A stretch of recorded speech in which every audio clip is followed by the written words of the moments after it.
blowing my horn at 52-year-old men on the freeway. And here this guy is kicking my tail on the racetrack. I don't know what else to say. Oh, I think he's probably as good as there is out there. Except for Darrell.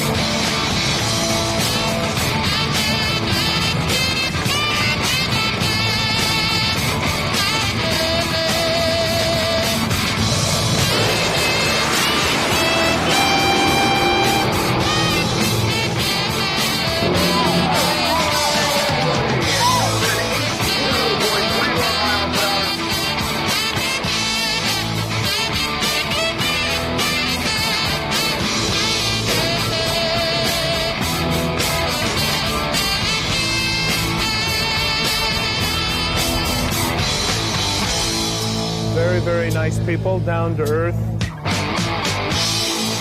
Good, hard-working people. Is Eddie Hill here this weekend?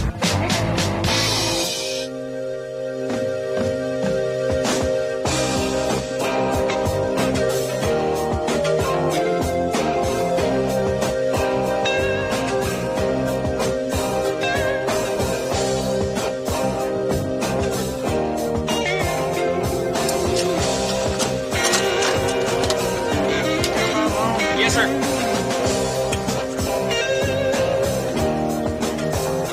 Oh, clear mine on the starter. So, ready, Ed? Clear? Hey, like it, son. Or thrill.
Drag racing, contested over a very short distance, only 1,320 feet. The emotions, the power, the danger is concentrated in that short burst with no second chance.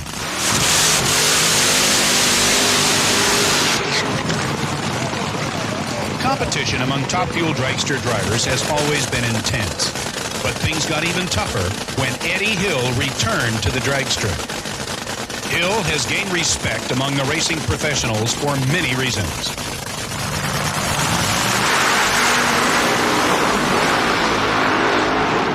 Not the least of which is the Texan's unwavering mental strength. A graphic example of this toughness came in 1988 at Bristol, Tennessee. There, Hill took on Winston World Champion Dick LaHaye in a rare and dangerous nitro standoff known as the Burn Down.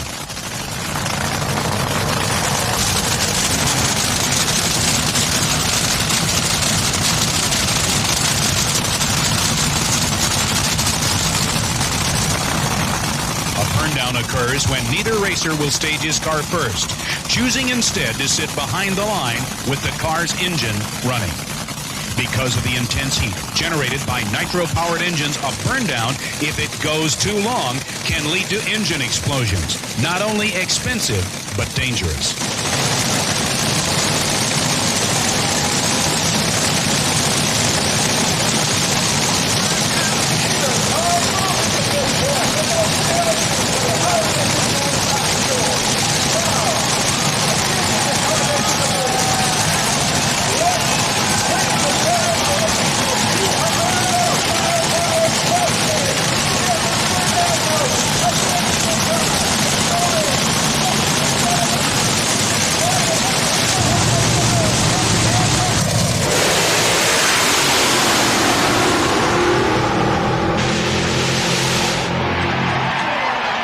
Burndowns put the drivers in a battle of wills that can at best break a racer's concentration and at worst leave a psychological barrier that must be bested every time the drivers again face off.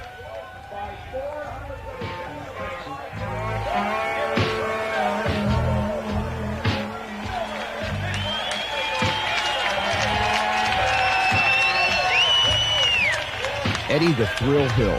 He's raced motorcycles, drag boats, dragsters, and has broken every record in each sport. Together with wife Ercie, the Eddie Hill racing team out of Wichita Falls, Texas, is #1 with the fans who love drag racing. He's a man amongst men, a die-hard Texan, and a dedicated racer who reflects on his upbringing. One thing that I remember that my dad told me, and I always thought was good advice, said, son, you need to do something that you really enjoy doing. If you don't enjoy what you're doing, you're not ever going to be worth a darn at it. And I think that's pretty good advice. I'm doing now exactly what I want to do, and it's been good this last year. I'm normally not satisfied with anything less than pretty much 100%. As far as the amount of time or commitment or effort that it takes, I try not to draw the line there. All the money we spent, all my retirement income and everything that we gambled on trying to be able to make a living at this, a lot of people would say I was too stubborn for my own good to gamble that much. I'm trying to be able to do this for a living. But then when it came through, then they say, boy, that guy really had a lot of stick to it. So.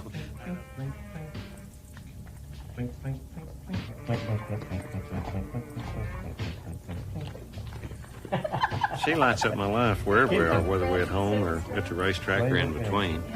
And so there'd be a huge hole in my life if she wasn't there, whatever I was doing.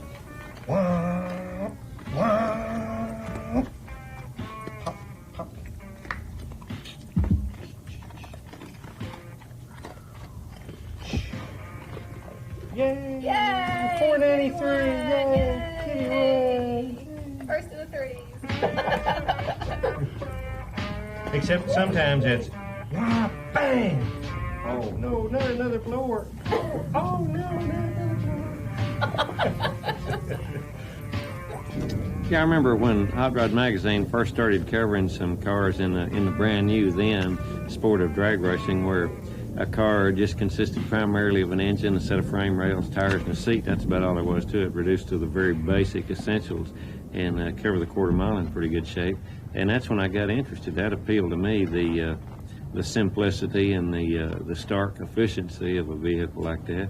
And I built one pretty much like that myself.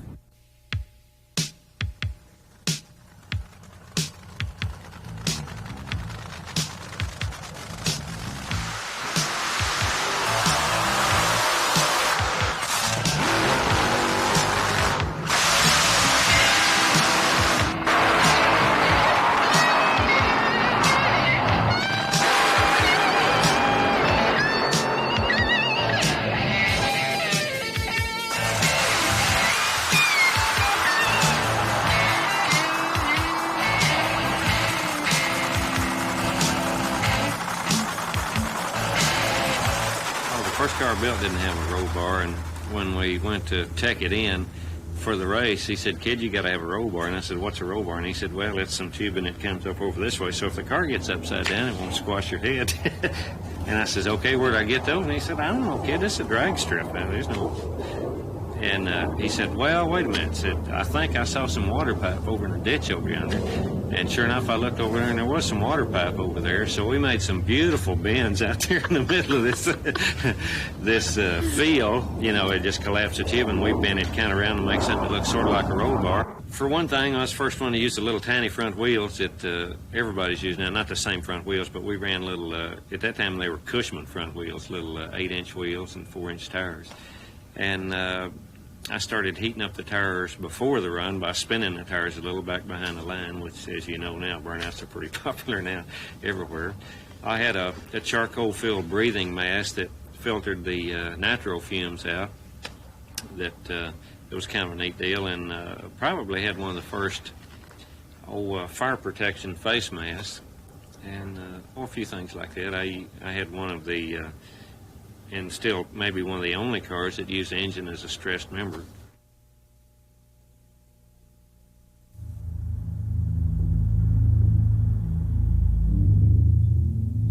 Blown fuel hydros, the most dangerous and unpredictable of all motorsports.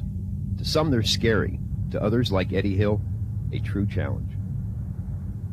I saw a drag boat race, and then in less than 30 days, I had my own boat after the time I saw my first one. That bit me real quick and real hard, the drag boat bug did. It was at Firebird Lake in 1984 where Hill had the worst accident in drag boat history. It almost ended his career as well as his life. Hitting the water at over 200 miles an hour, he was severely injured from head to toe, with the most serious injuries to his eyes. It happened so fast, the cause remains a mystery. The cause of the accident, nobody knows. We've looked at the videotape of that run over and over, probably 200 times. And there's nothing really wrong. The boat didn't have any sort of mechanical problem. I didn't make a driver error. The water was good. The run was almost perfect. Beautiful, smooth rooster tail. The boat set up and ran 217 miles an hour, just very nice.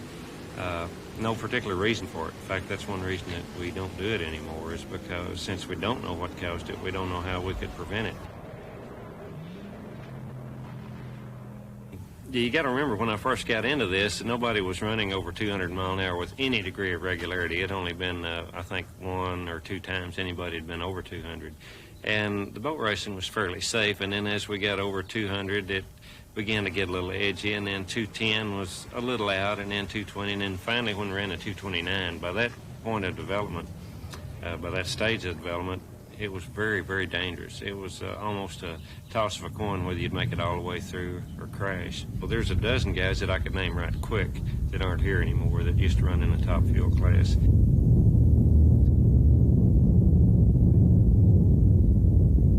Drag boat racers are a special breed. Although they realize they face death every time they get into their boat, the challenge of speed on water is like a magnet to them, and they continue to race. Fatalities are frequent in drag boat racing. Eddie has seen at least 25 of his friends die in crashes.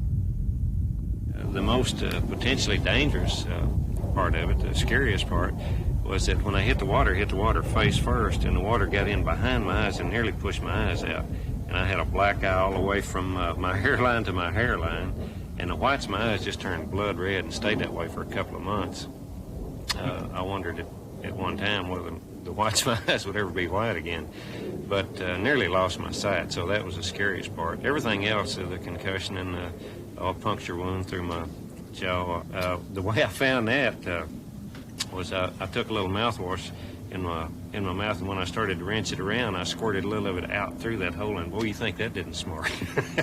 He was bleeding pretty bad all over his face. He was bleeding out the eyes on both sides, and his helmet was filling up with blood, and he was cut all under his neck, and we couldn't take the helmet off then until we got to the hospital because we didn't know if he had any neck or spinal injuries. And broken leg, arm, wrist bone. I've still got a little sinkhole right here that didn't heal up exactly right. This finger was broken in 4 places just between here and here. I had my Texas A&M ring on here, and it hit the water hard enough to break the bone 4 places just in that little short span. I can't even take credit for having enough sense to want to quit after that. But Gary Martin, who was sponsoring us at the time, had more sense than I did. He said, no, I'm not going to put you back in another boat. If I do, it'll kill you, and I don't want that on my conscience. And I finally realized, after being out of the boat long enough to back up and take a little more objective look at it, that he was probably right. And we had been talking about getting back on the asphalt for a couple of 3 years anyway and wanting to do that. So it made a convenient time to make the switch, really, because we were out of boats and out of boat hardware. We fished that engine up off the bottom of the lake and out of Davy Jones' locker and bought a CU's dragster and went from there.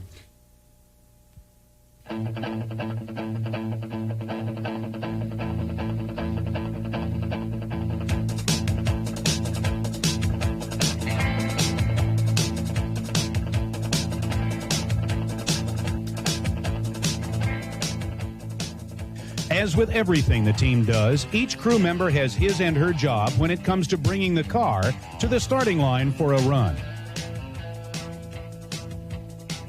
In the car is Ercie, guiding the long dragster through the lanes to the starting line.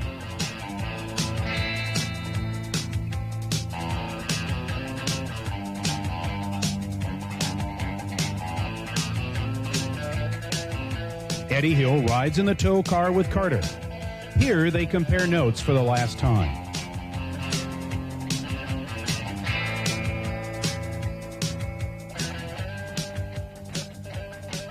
Qualifying. The days on the road. The hours in the pits. All the work by Eddie Hill and his crew are aimed at these next few seconds.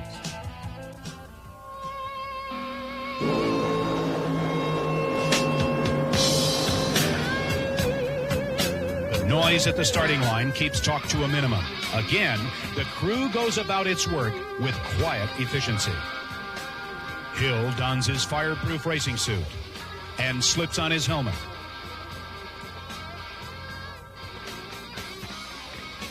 As he has done countless times over in his long racing career, Eddie Hill slips into his dragster and prepares to go to work.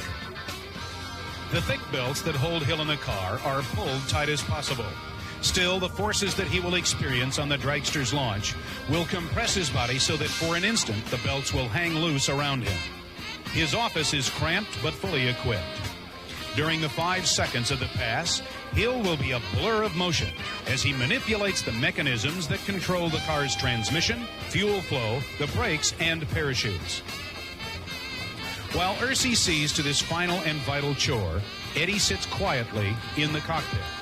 His concentration narrows. His every thought focuses on the challenge ahead.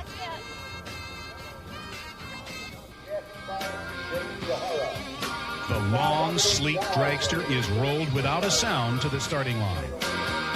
The silence of its approach only adds to the anticipation.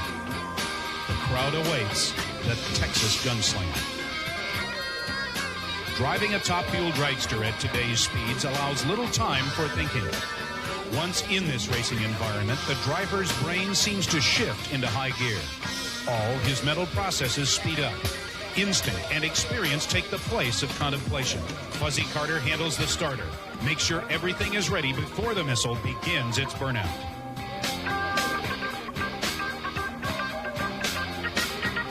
Out front, Ercie works the crowd.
10 seconds, the pass is complete. The parachutes blossom and begin to slow down the car as it rolls to the end of the track. Heavy What we run? 549, 250 something. Because you were smoking bad when you went through the lights. Well, it never did just totally quit pulling, I guess. I went back and We looked. need the dual element wing on there.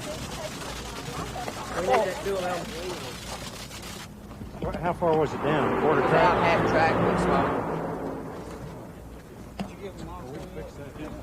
But many aspects of the car's performance are masked from him. Here, the crew steps in, reporting bits of evidence that will help squeeze out that final drop of performance that could make the critical difference on race day. It was nervous time. Had the other car. 552 or something like that. Pretty close. Good run. Not too shabby. Yeah, huh? For the first one. At least we both got through there. Yeah. There are extreme ups and extreme lows, and I don't know of anything in the world that can get you so far up or so far down so quick. I mean, from 5 seconds you can go from a hero to a zero, you know, from a champ to a chump. Yeah, it looked good first half track.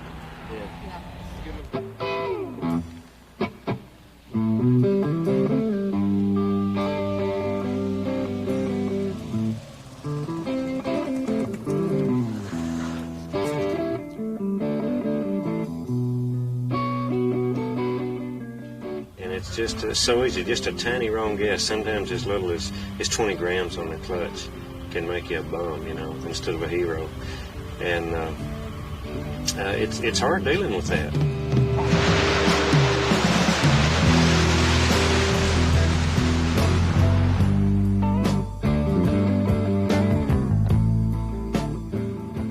Knowing that a guess that you make is going to determine not only your income, but how people perceive you. As being successful or not, whether you get on TV or not, whether your sponsors get the proper exposure and all. And Ercie's a profound stabilizing influence on my life. And fortunately, whenever I get down, it seems like she's up, and vice versa. So we kind of help each other through the bad times. So far, I don't guess we've both been extremely down together. If that happens, we're probably in trouble. Constant communication. Usually what one of us knows, we both know, and that includes our team members as far as the racing. It's just constant communication with everybody, and it works very well.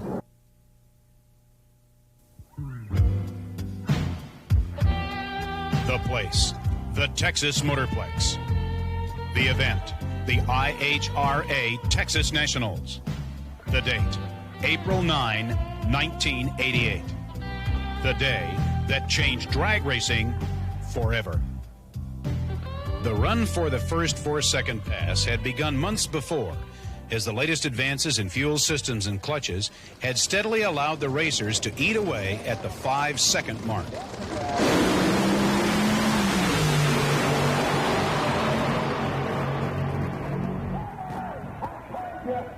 And as the time before the IHRA Texas Nationals dwindled, everyone in drag racing knew that Billy Meyer's state-of-the-art track, with its all-concrete racing surface, was sure to be the place for the record-setting run. In the thick of the battle was Eddie Hill, who took his first shot on Thursday, the opening day of qualifying at the event. His time, 5:13. A new IHRA record, but not a 4.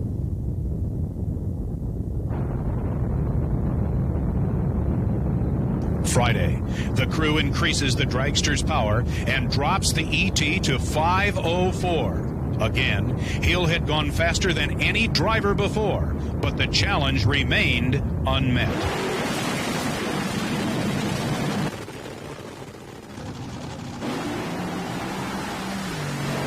Right now, getting into the 4s is more important than winning the race. Last weekend I couldn't say that, but we won one race now, and we're so close now with our ETs that it'd be a shame not to go ahead and do it this weekend if it's at all possible, and it would mean more to me to be the first to do that. or the deepest one into the fours, if it does happen by more than one team, then to win the race would. So we're looking for that barrier right now. The faster the car goes, the better I like it. Always, yeah. The best runs are always the most enjoyable. Is it easier for the driver on a faster run like that, Eddie? It seems like my car is smoother. The better it runs, the smoother it is. Last year when we ran at 509, 285 here for the NHRA record, that run at that time was the smoothest ride I'd ever had. And that one this morning was smooth? This one, yeah, that we just made now, that 04, yeah, that was a neat pass. The only flaw in that one was it quit pulling before it got to the end, and it lost some acceleration down there. And if we can get that little glitch worked out, well, something wonderful might happen. The tension in the pits Saturday morning was intense. Hundreds of thousands of dollars of racing equipment stood ready. It was hot, and the cloudless sky offered no comfort from the blistering sun. The first qualifying session opened shortly before noon. Then, one of the strongest challengers to the 4-second mark pulled to the line.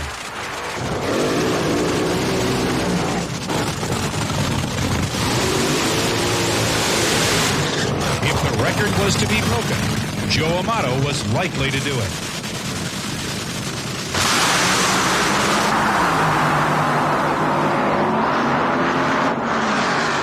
The record still stood, and now it was Eddie Hill's turn. In the lane opposite Hill was Gene Snow, a fellow Texan who had stepped in and saved Hill's career during the dark days of his comeback. Even today, Snow was still helping out. He'd lent Hill the wing that sat high atop the long yellow dragster. His desire to win is unbelievable. He tries nearly everything he can come up with, and he's also one of the best drivers there are. Good old Texan is really what he is. He's out there to win, but he's also one of the best people you'll ever get to know. He and Ercie both.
Snow's car quickly lost traction, and he watched as Hill went faster and faster and faster until the nose of his dragster broke the electronic barrier at the end of the quarter mile.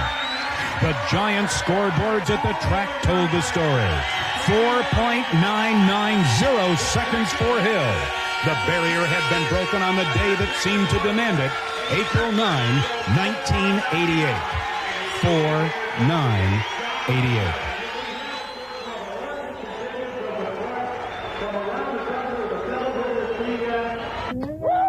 Rapid 499. Maybe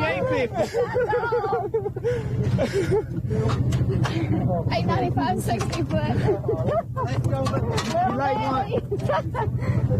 That's what you get for putting the big RFC contingent decal on there. Eddie, you like one on them, Mom? Excellent. Good job. I love you guys. I love you guys. I love you guys. Can you believe it? Did you ever think he'd be the quickest and fastest man in the sport of drag racing? I thought if anyone could do it, he should be able to. Well, when you first heard that he broke the 5-second barrier to become the fastest man in the sport, what came over you? Well, the main thing came over me was that time he won, said he is 52 years old. I didn't think he'd ever admit that. There's just so many things that he's done, it's hard to tell you. He's raced drag cars, motorcycles, boats, and now whatever he calls this. Well, what's it like to be the mother of Eddie Hill? Well, everyone just wants to know how I stand it. How do you stand it? Well, I just accept it. It's just, like I say, you can't hold a sustained scream for 40 years. And he is going to race. Is there anything about Eddie Hill that people don't know about? What you see is what you get, an honest, sincere, hard-working, clean-living man. I could never, ever ask for a better son. That's my boy.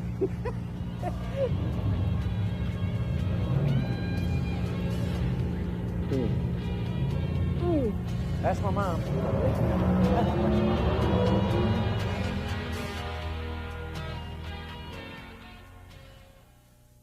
Well, I forgot to unplug the soldering iron once after I finished a little job and burnt the garage down. Nice.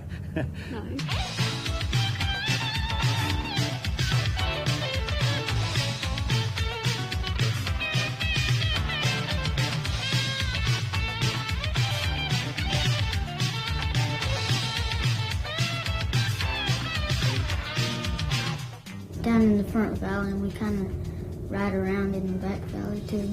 Well, I feel pretty good that that my dad gave me a bike to ride, and I feel pretty good when I'm riding with him.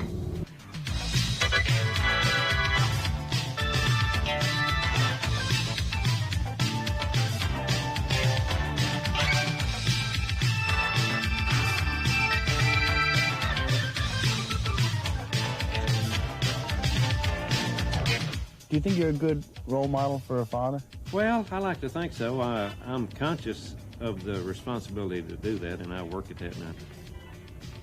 What's your biggest thrill? Well, I guess having Eddie Hill for my dad.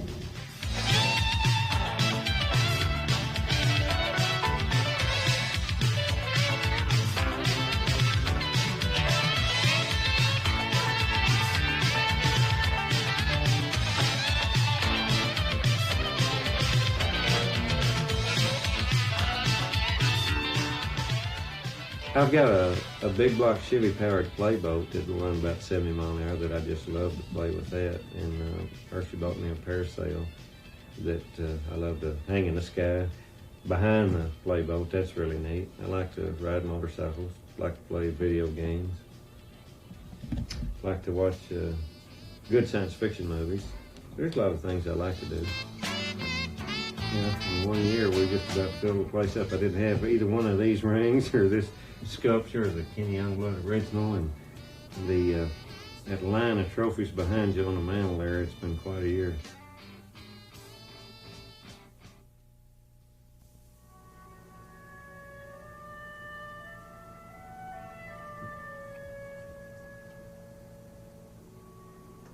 Outside, the noise and controlled chaos of qualifying continues unabated. But inside the team's trailer is Eddie Hill, using the peace and quiet for study.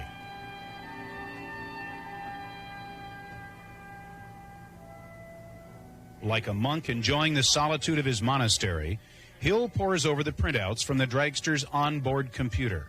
A former engineer, Hill considers the computer essential in sorting out the complexity of today's high-tech racing hardware. This intellectual point of view is entirely in character because Eddie Hill, a graduate of Texas A&M, is a scholarly man.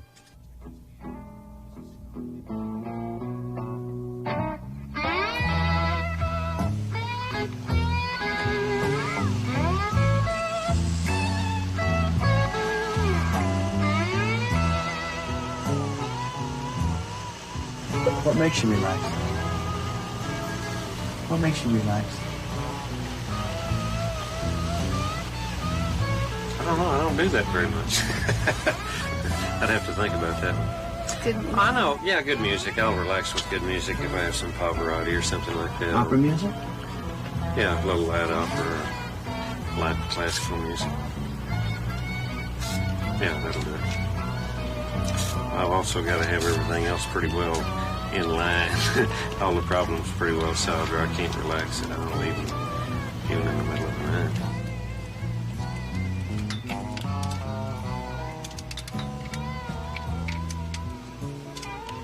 Even a full-time professional mechanic that hadn't been involved in exactly what we do really couldn't even conceive of the amount of work it takes to get one of these deals ready. And nearly all the work takes place before you ever get to the drag strip. Eddie, can you explain what that direct drive does? Yeah, it just takes the place of the transmission. Just like the transmission being in high gear. It's about all it amounts to, except it's a lot lighter. Doesn't have the hydraulic drag of the 2-speed. Is that the advantage? That's one of it, and the other one is that you can put quite a bit more clutch in it to leave the starting line without smoking the tires. And it seems like we may be able to apply a little more of the horsepower that way than we could with the transmission. What kind of 18 can you turn? Well, Gene Snow's run a 5006, and we've run a 506 with it, so it's looks like it's probably going to work.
if a guy cuts an extremely good light and does it consistently like Gene does or like Amato does, that I get more up and I try harder for a guy like that than if I'm just cutting a time trial against somebody that, that's not known to be a good lever or something like that. So I think I try the hardest and normally seem like I do the best job when I need it the worst. So I feel like I'm at my best when I run or Gene or Joe.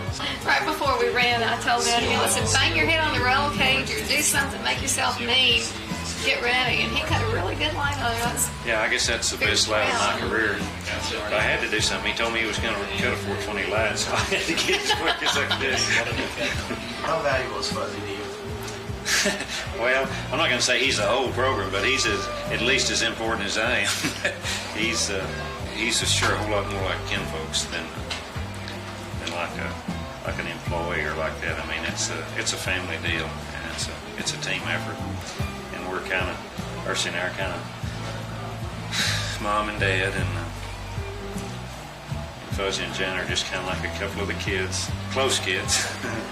Yeah, the whole team calls us mom and dad. He's probably the most dedicated, most loyal, hardest working, most 110% giver kind of a guy that a guy could have. We're extremely lucky to have the Fuzz Man with us.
can't tell you all the details behind it, but that very